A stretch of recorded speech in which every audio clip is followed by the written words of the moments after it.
Shalom, selamat malam, saudara yang dikasihi oleh Tuhan.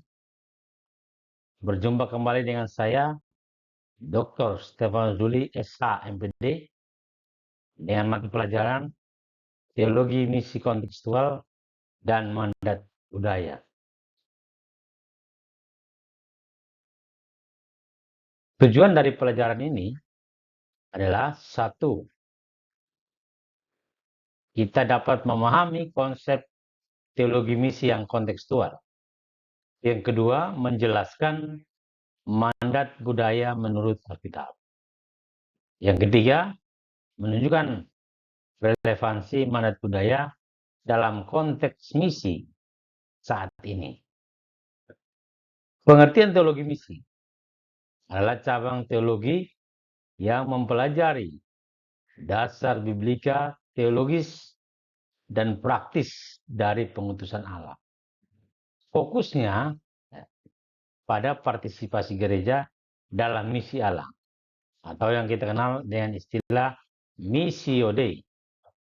Ayat kunci dari topik ini adalah Matius 28 ayat 19 sampai 20, Yohanes 20 ayat 21, di mana Tuhan memerintahkan supaya kita pergi memberitakan Injil ke seluruh dunia dan ajarlah mereka supaya mereka melakukan apa yang Yesus perintahkan. Konteks dan kontekstualisasi. Berbicara soal konteks adalah satu situasi sosial, budaya, ekonomi, dan bahasa di mana Injil diberitakan. Sementara untuk kontekstualisasi, itu adalah upaya mengkomunikasikan Injil secara relevan tanpa mengubah esensi dari Alkitab itu sendiri. Contoh Paulus di Athena, Kisah Para Rasul 17 ayat 22 sampai 31. Mandat budaya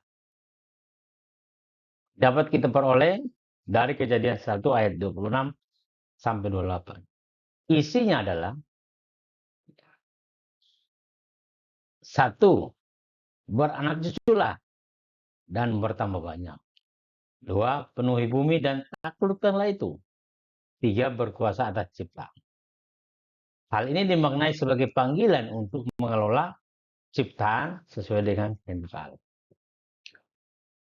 Hubungan misi kontekstual dan mandat budaya. Mandat budaya mengartikan kita harus mengelola ciptaan sebagai wujud misi Allah di dunia. Misi kontekstual adalah menyampaikan Injil dalam bentuk yang dapat dipahami oleh masyarakat setempat dimanapun kita berada. Keduanya, itu mengaktualisasikan kerajaan Allah dalam seluruh aspek kehidupan umat manusia. Tantangan dan pelaksanaan. Sinkretisme pencampuran iman dengan adat yang bertentangan, di mana di daerah-daerah tertentu masih banyak campuran antara iman dan adat, sehingga membuat Injil bertahan atau tertolak oleh hal-hal demikian. Dan penolakan budaya terhadap Injil juga terjadi di mana-mana.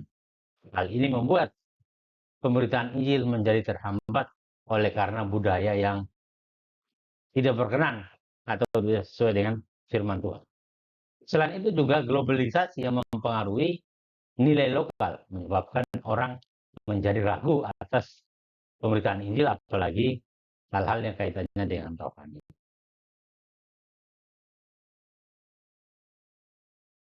Strategi praktis. Kita harus memahami budaya lokal secara mendalam dengan menggunakan simbol, bahasa, dan cerita setempat untuk mengintegrasikan mandat budaya dengan pelayanan sosial, pendidikan, dan penginjilan yang relevan tentunya sesuai dengan masyarakat di mana kita berada. Kesimpulan, teologi misi kontekstual memanggil kita untuk memahami Injil dan konteks. Mandat Buaya mengingatkan kita untuk mengelola ciptaan dan membangun masyarakat sesuai dengan kehendak Allah. Keduanya relevan untuk misi gereja di zaman modern ini. Tuhan Yesus memberkati.